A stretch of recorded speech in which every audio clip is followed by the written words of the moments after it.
on and off rain weather today. I was actually able to fly quickly, but then the rain came down, didn't get as much as I wanted. Let's see if it stops. And what's going on today? I guess this was kind of an interesting read at first. How about this one? Apparently there was, I guess, a US military drone that crashed. This one says, US drone reportedly crashed in Iraq's Kirkuk. It looks like a Reaper drone anyways, and it says here, local Iraqi sources reported on Saturday that an American MQ-1 Grey Eagle reconnaissance drone has crashed in an area in the south of Kirkuk province in Iraq. At first, the Sabri News reported that the drone was shot down by a surface-to-air missile. However, the US Army announced that the drone crashed due to a technical fault and was not shot down by a surface-to-air missile. Based on that picture, if it is actually the picture of the drone and stuff, I think it's clear it wasn't hit by a missile and all that. That's kind of troubling too, isn't it? Such an expensive drone just falling out of the sky all of a sudden too. I mean, ultimately things happen. It's more about how you deal with it, as I say, but people often use that as an excuse to say no one, like a recreational person, for example, should be able to use a drone. How about this one? It's kind of interesting to think about. Will it be only authority figures who could use drones? This one says, French police cleared to use drones for crowd monitoring. And why this is kind of interesting too is, as you know, apparently in France, they're having those huge mass protests. It says French police is allowed from Friday to use drones equipped with cameras for a wide range of tasks, including crowd monitoring and border control, following the publication of a decree in the official journal on Thursday. This comes just over a year before the Paris 2024 Olympics and at a time when opposition to President Emmanuel Macron's pension reform has triggered huge protests that at times turned violent. The decree allows police, customs, or military to use drones to prevent attacks on people or property, ensure the security of gatherings in public places, as well as maintain or restore public order when these gatherings are likely to severely disrupt public order.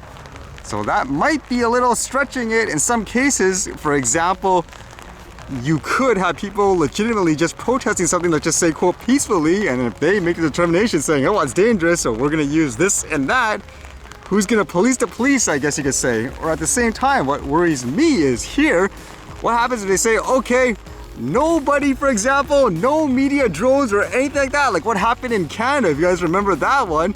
So will that actually be a troubling result as well of this, if no one can actually document the situation with their drones as well? And with that in mind, in terms of protests in France, I was just catching up just out of curiosity because again, it's not really reported much, if at all, here. Look at how many people are protesting still. It makes you wonder, how long can this go on? Is this the solution now? Just, okay, monitor people more, use like the drones and all that? I would actually be more interested in if some regular person actually just documents the situation there so the whole world can see what's going on. Because even here, actually, one of the lopsided thing I found anyways, when there was all those protests and stuff here in Canada, it just seemed like there wasn't much actual on the ground reporting, but let's just say a bigger media source and all that. So wouldn't that be something here? Again, if they said, okay, the regular person or whatever, you guys aren't allowed to use your drones to monitor the situation and all that. At this rate, the scary thing is it would be pretty much like a communist country where now it's okay, you can't fly this and that. Pretty soon it's what? You take videos of this, we don't want the world to see, you're banned. It's taken offline, just like that in an instant. I mean, people often say like, well, here, we're not China, for example. Well, if you keep at it, in my opinion, that seems to be the direction it's going. So it's something people need to think about, in my opinion.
See you guys later.